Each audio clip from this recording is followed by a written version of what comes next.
നമസ്കാരം. സോഡിയാക് മീഡിയയിലേക്ക് എല്ലാ പ്രേക്ഷകർക്കും സ്വാഗതം.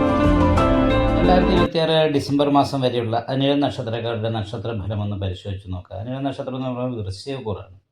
വൃശ്ചികക്കൂറുകാർക്ക് അഷ്ടമത്തിലാണ് ചാരവശാൽ വ്യാഴം സഞ്ചരിക്കുന്നത്. അതുപോലെ തന്നെ 5ാം ഭാവത്തിൽ ശനിയും നിൽക്കുന്നുണ്ട്. അപ്പോൾ മാനസികമായിട്ട് കണ്ടമാനം ടെൻഷൻ അനുഭവിക്കാനുള്ളൊരു യോഗമുള്ള സമയമാണ്.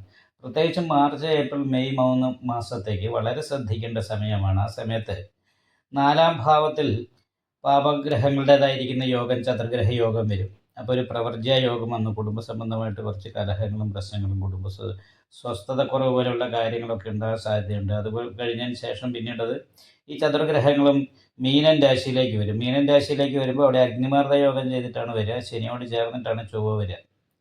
അപ്പോൾ അത് കാരണം കൊണ്ട് തന്നെ പൂർവ്വജന്മ ദുരിതം എന്ന് പറയുന്നൊരവസ്ഥയുള്ള കാരണം കണ്ടമാനം മാനസികമായിട്ടുള്ള സംഘർഷത്തിലൂടെ മുന്നോട്ട് പോകാനുള്ളൊരു യോഗമുള്ള സാധ്യതയുണ്ട്. മാത്രമല്ല പ്രിയകലഹോസ്തത എന്ന് പറയുന്ന യോഗം ചെയ്തിട്ട് 7ാം ഭാവത്തിൽ ശുക്രനും കൂടി നിൽക്കുന്നതുകൊണ്ട് പ്രിയകലഹങ്ങൾ, സൗന്ദര്യപ്പണക്കം പോലെയുള്ള കാര്യങ്ങൾ ഭാര്യ ഭർത്താക്കന്മാർ തമ്മിൽ, കാമുകിക കാമുകന്മാർ തമ്മിലൊക്കെ ഉണ്ടാകാനുള്ള സാധ്യതയുണ്ട്.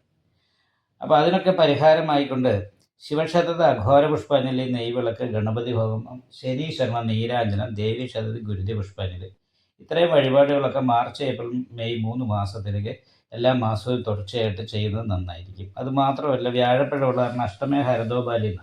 അപ്പോൾ നമ്മൾ മനസ്സറിയാത്ത കാര്യത്തിന് വരുന്ന തടസ്സങ്ങളും പ്രതിസന്ധികളും പരിഹരിക്കാനായിട്ട് വിഷ്ണു ക്ഷേത്രത്തിൽ ഭാഗ്യസൂക്താർച്ചന, സുദർശന പുഷ്പാഞ്ജലി, വിളക്ക് മുതലായിട്ടുള്ള വഴിപാടുകളൊക്കെ ചെയ്തിട്ട് നന്നായിട്ട് പ്രാർത്ഥിക്കുകയും ചെയ്യും. അപ്പോൾ അങ്ങനെയുള്ള പ്രാർത്ഥന, വഴിപാട് മുതലായിട്ടുള്ള കാര്യങ്ങളൊക്കെ ഉണ്ട്. വലിയ തടസ്സങ്ങളില്ലാതെ മുന്നോട്ട് പോകാനായിട്ട് സാധിക്കും. മാത്രമല്ല കർമ്മസ്ഥാനത്ത് ഘണ്ണകാരകനായിരിക്കുന്ന കേതു നിൽക്കുന്ന തൊഴിലിൽ ഇടയ്ക്കിടയ്ക്ക് മുടക്കങ്ങൾ ഉണ്ടാകാനും ഈ വർഷത്തിൽ യോഗം കാണുന്നുണ്ട്. എന്തായാലും ജൂൺ മാസം വരുമ്പോഴത്തേക്കും, ജൂൺ മാസത്തിൽ വ്യാഴം ഭാഗ്യസ്ഥാനത്തേക്ക് മാറുന്നുണ്ട്. അപ്പോൾ ജൂൺ മാസത്തിന് ശേഷം കാര്യങ്ങളൊക്കെ വളരെ അനുകൂലമായിട്ട് മുന്നോട്ട് പോയിക്കോളും. കർമാഭിവൃദ്ധി ഉണ്ടാകാനായിട്ട് യോഗമുണ്ട്. അതേപോലെ തന്നെ കുടുംബ സംബന്ധമായിട്ടുള്ള തടസ്സങ്ങളൊക്കെ മാറി അനുകൂലമായിരിക്കുന്ന സ്ഥിതിയിലേക്ക് വരും. ദൈവാധീനം വർദ്ധിക്കുമ്പോൾ ചെയ്യുന്ന കാര്യങ്ങളൊക്കെ അതിനനുസരിച്ചുള്ള അഭിവൃദ്ധിയൊക്കെ ഉണ്ടാകാനായിട്ട് യോഗമുള്ള സമയമാണ്. അപ്പോൾ അത് കാരണം കൊണ്ട് അതിൻ്റെ നക്ഷത്രക്കാരെ സംബന്ധിച്ച് ജൂൺ മാസം മുതലാണ് സാമ്പത്തികമായ വർധനവും എല്ലാ പ്രശ്നങ്ങളും സോൾവായിട്ട് അനുകൂലമായിരിക്കുന്ന ഒരു സ്വസ്ഥമായിട്ടുള്ള രീതിയിൽ മുന്നോട്ട് പോകാനായിട്ട് സാധിക്കുക.